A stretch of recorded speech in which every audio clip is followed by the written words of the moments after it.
ito yung pinakauna. Yan, meron na rin silang steel casing na nakabound dito. Tapos wala pang rebar cage. So dito naman sa pangalawa, meron na ang rebar cage. Ayan. So hindi pa fix yan. Meron pang top segment na ilalagay yan dyan sa taas.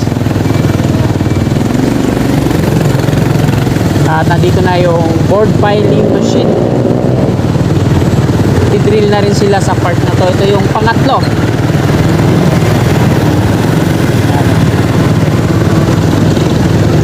Tapos nandito na rin yung steel casing na gagamitin para dyan sa may board piling machine. Sinimulan ko to, walang naniniwala sa paligid ko. Magandang umaga mga kasikap. Ito po yung unang araw sa buwan ng Hulyo at nandito po tayo ngayon sa kaba ng EDSA southbound. Mag-update po tayo ngayon dito po sa MRT7 Turnback Guideway. Sisilipin natin kung ano na yung mga pagbabago sa kabila ng nag-drill na nga po sila sa kabaan ng West Avenue sa gitnang bahagi ng kalsada. So ngayon sisilipin po natin kung ano na yung progress. Dito po tayo mag-uumpisa sa may EDSA southbound. Ito po yung SM Annex. At ayan naman yung mga portal pier column. Sa kabila, ito yung viaduct ng LRT1 patungo yan dun sa Unified Grand Central Common Station. So wag na po natin patagalin to mga kasikap. Tara, let's go! Ayan, magandang umaga Luzon, Visayas at Mindanao at sa mga kababayan natin na abroad, mga OFW, magandang umaga po sa inyo lahat.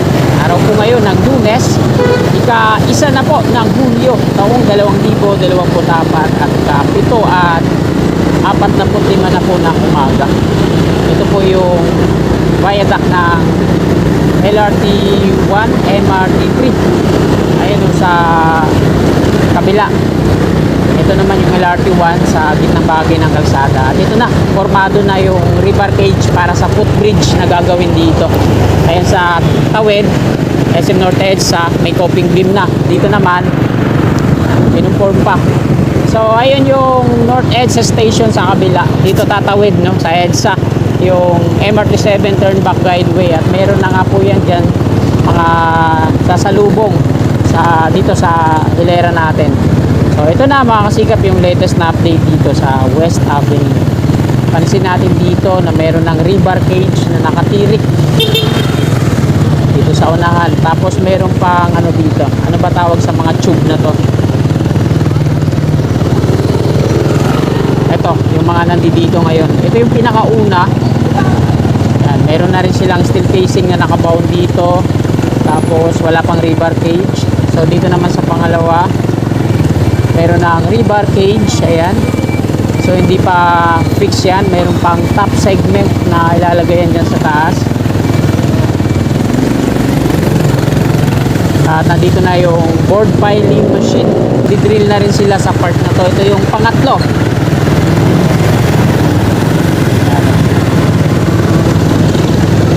Tapos nandito na rin yung steel casing na gagamitin para dyan sa may board piling machine. Ayan. Ito po, ganito kalaki yung mga steel casing na ibinabound dyan mga kasikap. Tapos kasama na ang rebar cage foundation. Yung mga steel pipe na pinagdugtong-dugtong nila, so di ko alam kung ano yung purpose nyo o gamit nyan. Hilera yan patungo dito sa barracks nila. Ang laki ng drilling bucket na yan eh. Tapos meron pang parang embudo. So di ko alam kung saan nila ginagamit yan. At ito yung barracks nila dito. Trevi. So ayan po yung contractor na gumagawa po dito. Yung Westermin yung nag-soil testing. Hilera dito hanggang dun sa may examiner.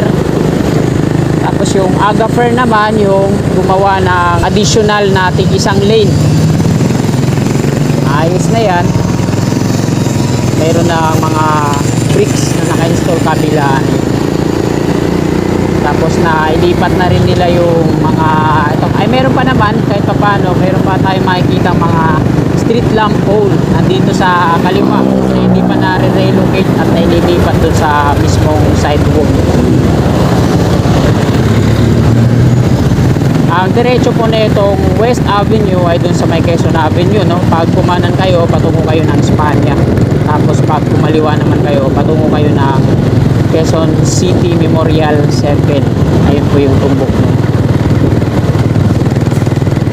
Diretso tayo dito sa may examiner kung saan yung dulo na itong turn back guideway. Dito po yan dadaan sa gitnang bahagi ng West Avenue.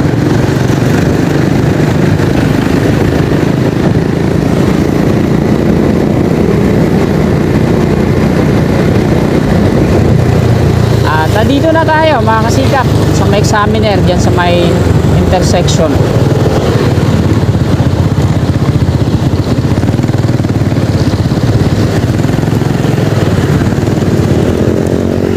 Dito na ako liliko. Ayan. Sumayos na dito. So ito yung barracks nila. Wala akong nakikita mga empleyado. Ayan. Tinatanggal na rin yung mga puno dito na tamaan nito. Mga sanga ng mangga. So hindi naman totally putol yung puno kasi nasa sidewalk naman yung mismong pinakapuno. Yung sanga lang yung tinapiasan. Makikita natin dito sa sidewalk, pinupuring na tapos installan na nila, lalatagan na ng mga bricks. Sa part na to hindi pa na asfalto kasi meron pang mga gagawin. Doon sa unahan meron pang mga i-relocate na mga steel pole parts ito sa street light. The rest ayan na lang naman yung gagawin nila. Konting bahagi na lang yan, ilang metro na lang. At nandito na yung ibang mga street lamp pole sa ano na i-relocate na, pati yung ano stoplight. Sabay-sabay na nila ay ano yan asfalto. Ito kagaya po na ito sa kanan. Isa, tapos dito sa may kotse, ito yung may tarpaulin ng 70%. Yan, dalawa. Tapos ilera dun sa unahan, marami pa. No? So ilang street, marami pa naman. Ayun o. Street lamp pole. So sabay-sabay na nilang ano yan, titirahin asfalto hanggang dun sa dulo. Ito yung pangatlo. Ito naman yung pang-apat. Bali ito naman yung pang-lima. So wala na yung makakawad ng kuryente. Naka-connect. Tinanggal na yung connection dyan. Kasi ayun, naka-ready na yung pedestal sa sidewalk na doon inilipat. Hanggang dito. So itong malaking puno na to, narata to kung di ako nagkakamali. Puno ng Mulawi. Ganun. Puno ng Avatar. So hindi na matatanggal yung puno na yun na malaki. So dito tayo mag-focus sa ating gitna bahagi ng kalsada. Ito yung Trevi.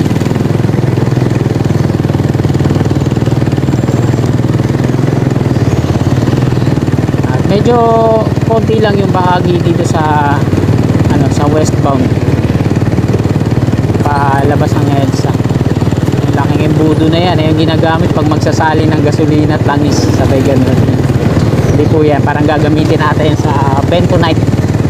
Maglalagay yan din sila dito.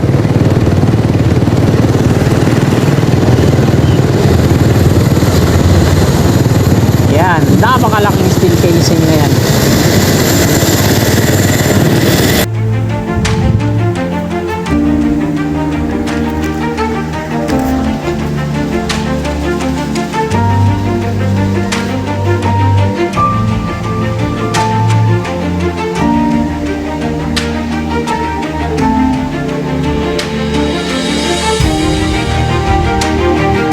Yung Paramount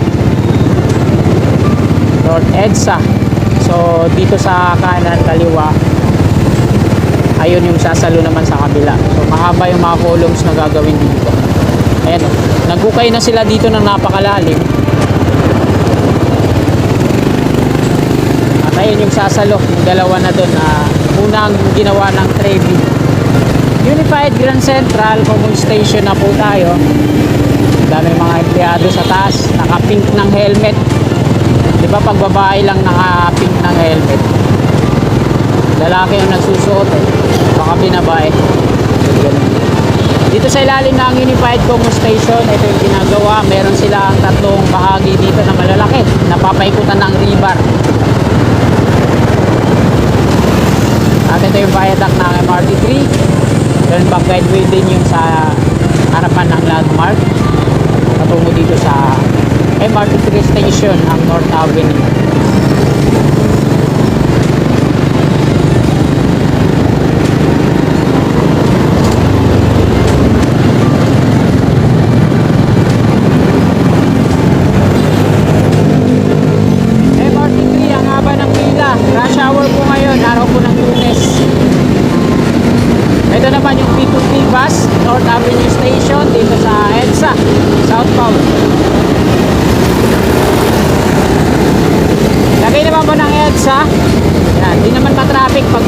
ganito kasi dahil nga po doon sa ginagawang construction, yung pagre-rehab sa GMA Kamuning flyover. So bibira lang yung mga sasakyan dito na dumidiretso doon. Dito na sila sa Quezon Avenue dumadaan. Makita naman natin na matraffic po dito sa kanan. Patungo yan dyan sa ilalim ng Quezon Avenue flyover. So dyan sila na stuck, mga magtutungo ng Manila, at nagano na sila sa may Osmeña, Quirino. Pilam QC P2P bus station. Yan, dito sa ayos na yung mga elevator niya, pero hindi pa operational yan. Yung station pa lang yung binuksan. Yan.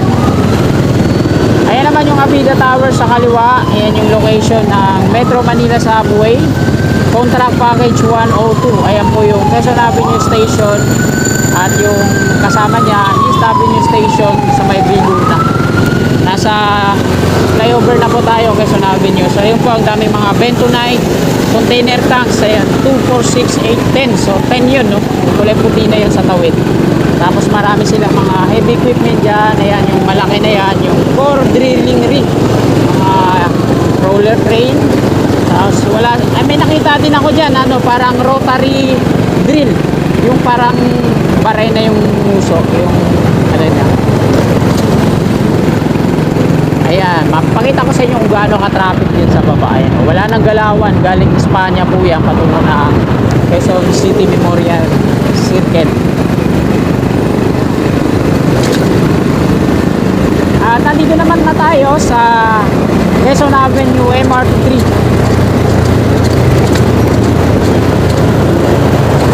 Ayan naman yung P2P bus sa baba. Tumutunog pa rin yung kadena ko, law-law pa rin. Bakit kaya? Kakahigpit ko lang to kahapon. Ayan, P2P bus station ng Quezon Avenue. So dito sila tumatawid sa footbridge. At konti lang yung mga mananakay, mga commuters dyan, nandun sa may isa sa Balintawak, sorry, nandun sa North Avenue sa Landmark Trinoma, marami.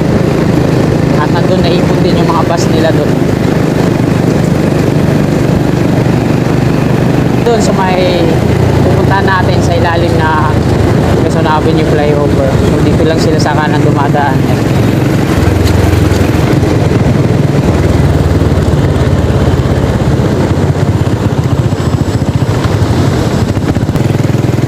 So dito sa kaliwa natin yung GMA Kamuning Station ng P2P bus. So hindi pa po ginagamit yan, hindi pa operational kasi wala pa siyang footbridge na tawiran galing dito sa south at sa north.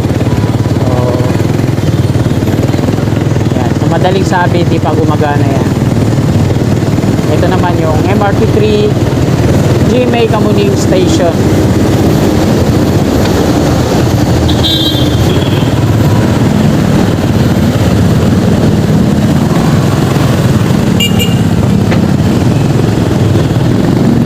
Nandito na tayo mga kasikap sa may GMA Kamuning flyover sa ilalim. Ito yung ginagawa nilang retrofit.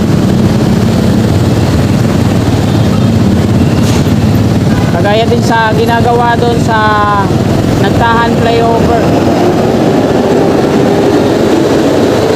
sa Manila. Nire-retrofit nila yung ilalim.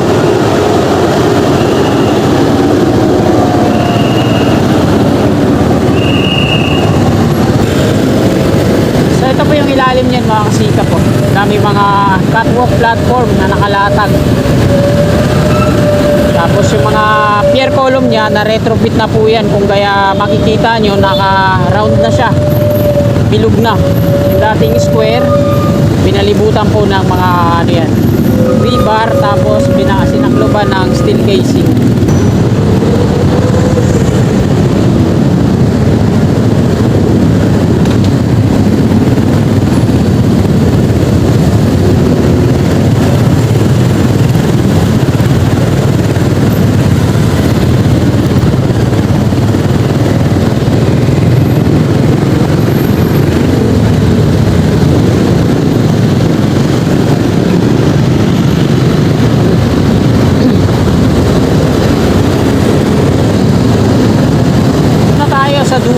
yung pababang rampa ng flyover GMA Kamuning. At ito naman yung stasyon ng P2P bus ni Vacuum Mart. So dito rin natambak yung mga buses ayun, at sa carousel. At ayan mga kasikap, dito na po nagtatapos tong video na to. Maraming pong salamat sa patuloy niyong suporta ng Kasikap Channel. At bago ko sana alisanin tong video na to, sana palike po at sa mga kasikap natin na naabot ng video na to. Na hindi pa po nakakapag-subscribe, yan, willing po kayo suporta sa akin, i-click lang po natin yung subscribe din sa baba sa gawing kanan, yung katabi niyang bell. I-bell po natin para always na manonotify tayo sa aking mga bagong upload. Pakipalo na lang din po ng aking FB page kasi Kamotovlog, lahat po ng mga videos natin dito uploaded po yun doon. Maraming salamat, magandang umaga at God bless po sa ating lahat.